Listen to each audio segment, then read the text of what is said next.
세상에는 특별한 일들이 참으로 많습니다. 그러나 자연스럽게 인생이 또 세월이 또 시간들이 지나가는 것도 물론 맞는 이야기입니다.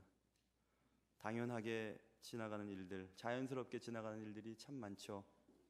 그래서 우리 선조들은 아니 땐 굴뚝에 연기가 나겠는가, 뿌린 대로 거둔다, 콩 심은 데 콩 나고 팥 심은 데 팥 난다, 이런 말들을 통해서 당연한 일, 자연스러운 일, 원래 그런 일들을 설명하였습니다. 오늘 성경에는 원래 그런 일들이 몇 가지 나열되어 있습니다. 오늘 본문은 예수님께서 오늘 20절 보시면 제자들을 향해 하신 말씀이었음을 알 수 있습니다. 예수님께서는 제자들을 향해서 당연한 일, 원래 그런 일, 자연스러운 일들을 말씀하시면서 제자들이 무엇인가를 깨닫기를 원하셨습니다. 오늘 말씀을 듣는 여러분들과 저에게도 깨달음이 있는 시간 되시기를 주님의 이름으로 축원합니다. 주님께서는 몇 가지 얘기들을 하시는데요, 오늘 첫 번째 주님이 말씀하신 것은 저희가 읽지는 않았지만 39절부터 시작되는데, 어느 날 두 사람이 있었다고 말합니다. 주님이 두 사람에 대한 얘기를 하셨습니다. 두 사람이 길을 걸어가고 있었어. 그런데 한 사람은 앞장섰고 또 다른 한 사람은 뒤를 따라갔지. 그런데 그 두 사람 모두가 한꺼번에 구덩이에 빠지는 일들이 벌어졌단다. 어떻게 두 사람 모두가 다 구덩이에 빠질 수 있었을까? 이것입니다. 앞서간 사람이 구덩이에 빠졌다면 뒤따라가던 사람은 앞 사람이 빠진 구덩이에 빠진 것을 보면서 멈췄던가, 혹은 그 길을 피해서 가야 되는데 그렇게 하지 않았습니다. 사람들은 어쩌다가 두 사람이 한 구덩이에 저렇게 빠졌을까라고 생각을 하였습니다.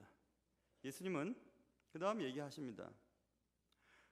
많은 사람들이 그 구덩이에 빠진 두 사람을 건져내서야 비로소 그 두 사람이 한 구덩이에 빠질 수밖에 없었다는 것을 알게 되었습니다.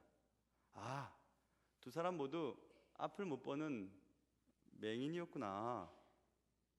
그래서 앞선 사람이 빠졌을 때 뒤따라오던 사람도 빠질 수밖에 없었구나라는 것을 깨닫게 됩니다. 그래서 주님 말씀하는 겁니다. 맹인이 맹인을 인도했다. 두 사람이 다 구덩이에 빠졌다. 당연한 일이죠. 원래 그런 것입니다. 자연스러운 것입니다. 그래서 주님은 맹인이 맹인을 인도할 수 있느냐? 없다는 겁니다. 만일 맹인이 맹인을 인도하면 둘이 다 구덩이에 빠지지 않겠느냐라고 주님이 지금 말씀하시는 것입니다. 맹인은 맹인을 인도할 수 없습니다. 둘 다 구덩이에 빠질 수밖에 없기 때문에 그렇습니다. 원래 그런 것입니다. 자연스러운 것입니다.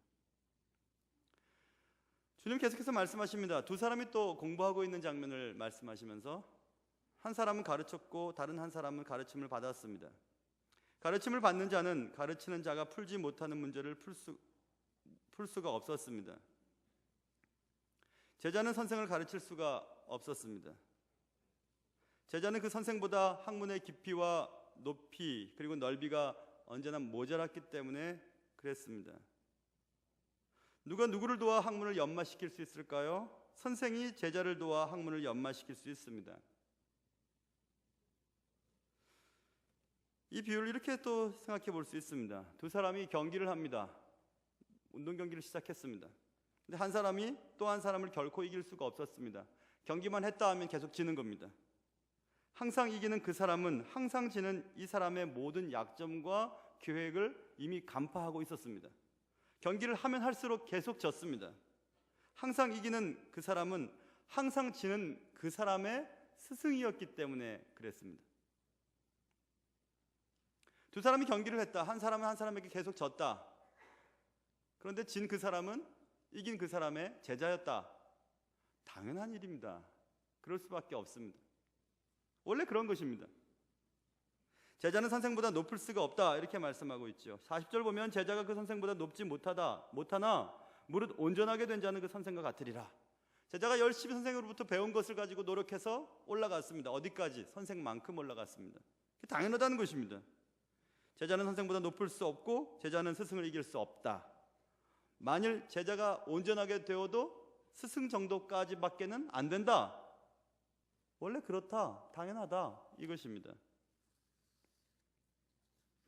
또 두 사람의 얘기를 또 시작하셨습니다. 주님께서 두 사람이 서로를 쳐다보고 있습니다. 한 사람이 또 다른 한 사람을 향해 이렇게 말합니다. 야, 내가 보니 네 눈에 티끌이 들어있다? 내가 좀 빼줄게. 네 눈에 티끌 때문에 너는 그렇게 항상 세상을 그렇게 보는 거야. 그거 빼버리면 괜찮아질 거야. 내가 도와주겠어. 내가 너를 도와주겠어. 이렇게 얘기했습니다. 또 다른 최근 번역을 직역하면 이렇게 직역할 수 있습니다. 자신의 얼굴이 여러 가지 것들로 더러워져 있습니다. 더러움에 가득 차 있는 그 사람이 어떤 사람에게 얘기합니다. 경멸적인 태도로 무례하게 얘기하기 시작합니다. 야, 네 얼굴 내가 씻겨줄까? 네 얼굴 아주 보기 싫거든. 네 얼굴에 뭐가 묻었어. 이렇게 얘기를 하면서 옆 사람을 씻겨주기 시작했습니다. 그런데 조금 전에 얘기했던 다른 사람의 눈에 티끌을 보았던 그 사람과 다른 사람의 얼굴에 묻은 것을 씻겨주겠다고 하는 그 사람이 어느 순간 이상한 것을 느끼기 시작했습니다. 만나는 모든 사람들의 눈에 티끌이 들어있는 것이 보였기 때문에 그랬습니다. 이 사람은 이런 티끌, 저 사람은 저런 티끌, 그 사람은 그런 티끌을 가지고 있었습니다. 그래서 이 사람은 이렇게 생각했습니다. 왜 하나같이 모든 사람들이 저 모양일까? 왜 그 사람은 만나는 모든 사람들의 티끌과 약점만 보였을까? 만나는 모든 사람들에게 티끌이 보였던 것은, 만나는 모든 사람들이 자기 마음에 들지 않았던 것은 사실 자기 눈에 들보가 껴있기 때문이었음을 알게 됩니다. 여기서 말하는 들보는 대들보를 말합니다. 대들보가 눈에 들어있는 이 사람이 세상을 볼 때 모든 사람들에게 티끌이 보였던 것은 당연했던 것이었습니다. 자기 눈에 있는 들보 때문에 모든 사람들을 볼 때 티가 보였던 것이었습니다. 그래서 그는 깨달았습니다. 아, 문제는 다른 사람에게 있는 것이 아니라 나에게 있었구나. 그것을 깨닫기 시작했습니다. 주님이 이렇게 말씀하시는 것입니다. 41절, 어찌하여 형제의 눈 속에 있는 티는 보고 내 눈 속에 있는 들보는 깨닫지 못하느냐? 너는 내 눈 속에 있는 들보를 보지 못하면서 어찌하여 형제에게 말하기를 형제여 나로 내 눈 속에 있는 티를 빼게 하라 할 수 있느냐? 이렇게 주님이 말씀하신 것입니다. 만일 자신의 눈 속에 있는 들보를 생각하지 않고 남의 눈에 있는 티만 바라보면서 넌 왜 그래? 네 눈 속에 있는 티끌 내가 좀 빼줄까? 네 얼굴에 묻어있는 것 좀 내가 씻겨줄까? 라고 얘기하는 그 사람은 오늘 본문에 있는 것처럼 주님이 말씀하시기를 외식하는 자여, 먼저 내 눈 속에 있는 들보를 빼라. 그 후에야 네가 밝히 보고 형제의 눈 속에 있는 티를 뺄 것이다. 이렇게 말씀하셨어요. 외식하는 자여, 위선자여 이 뜻입니다.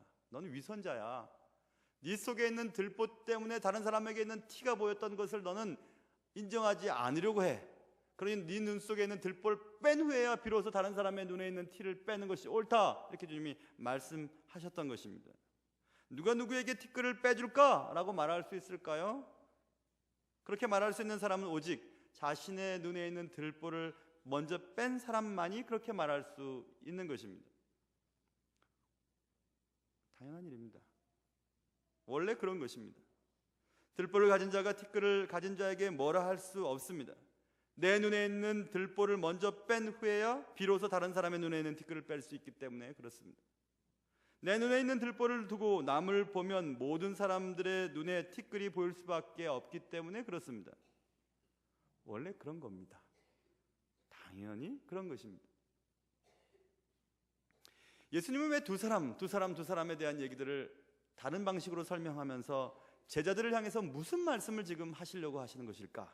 그것이 궁금해지기 시작했습니다. 당연한 일, 자연스러운 일, 원래 그런 일들을 거듭거듭 설명하시면서 무엇을 제자들에게 가르쳐 주시려고 이렇게 똑같은 말씀을 여러 번 하실까? 오늘 제가 읽었던 본문 말씀입니다. 그것이 43절부터 45절까지 있는 말씀, 그 말씀을 가르쳐 주시기 위해서 주님 그렇게 거듭 말씀하셨던 것이었습니다.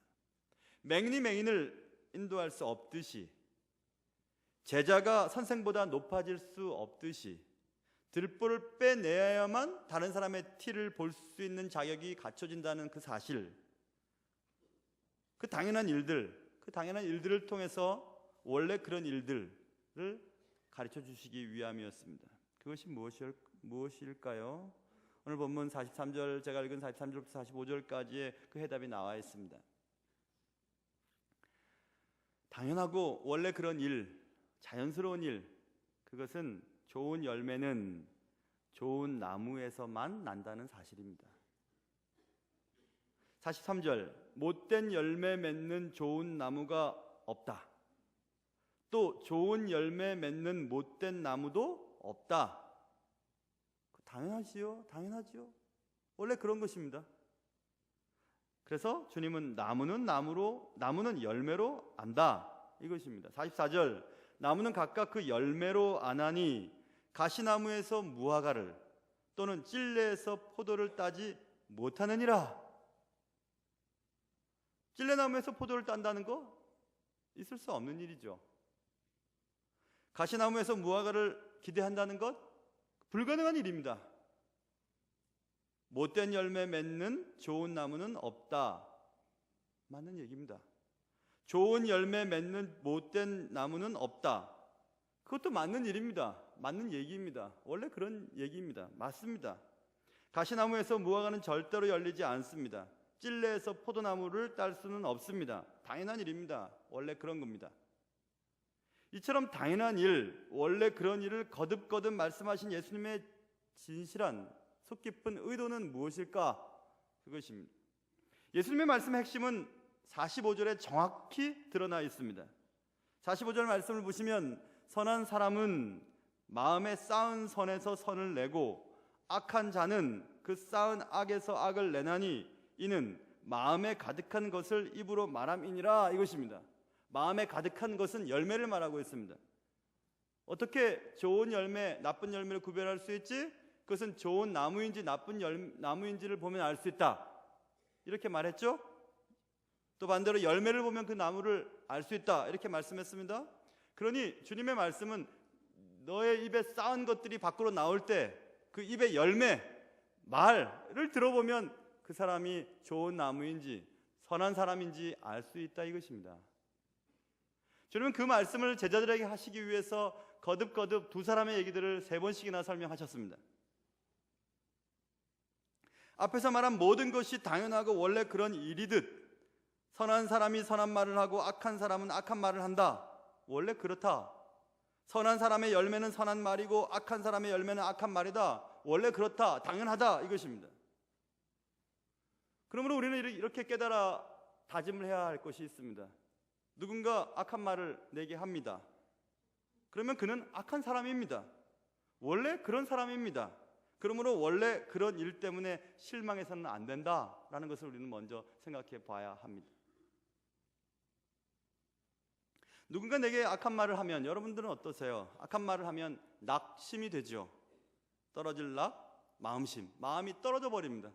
내 마음이 어디 갔지? 하면서 아무것도 할 수가 없습니다. 낙심이 되죠. 그런데 오늘 본문의 분명한 말씀은 누군가 악한 말을 했다면 그는 악한 사람이니까 원래 그럴 수밖에 없다는 것입니다. 그러니 그 말을 듣고 낙심할 필요가 없다, 이렇게 또 우리가 이해할 수가 있습니다. 그렇다면 사람에 대해서 우리는 포기할 것인가? 소망을 갖지 않을 것인가? 원래 저 사람은 저러니까 내버려 둘 것인가? 그건 아닙니다. 그것은 주님이 우리에게 바라시는 것이 아니십니다. 그렇다면 한번 좀 더 들어가 볼까요?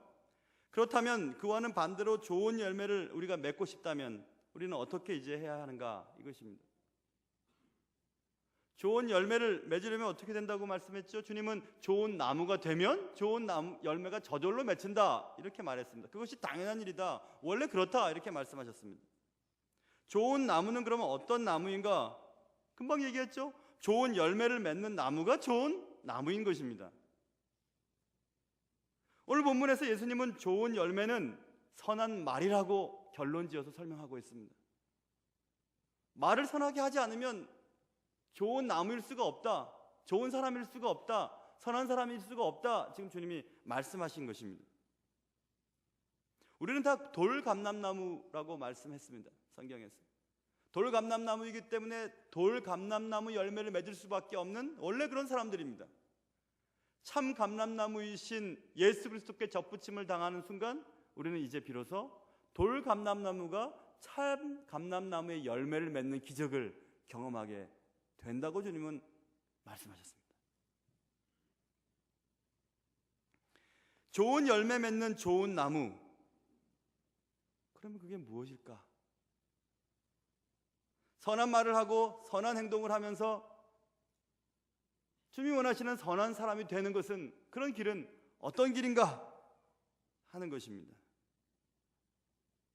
좋은 열매 맺는 좋은 나무는 십자가 나무입니다.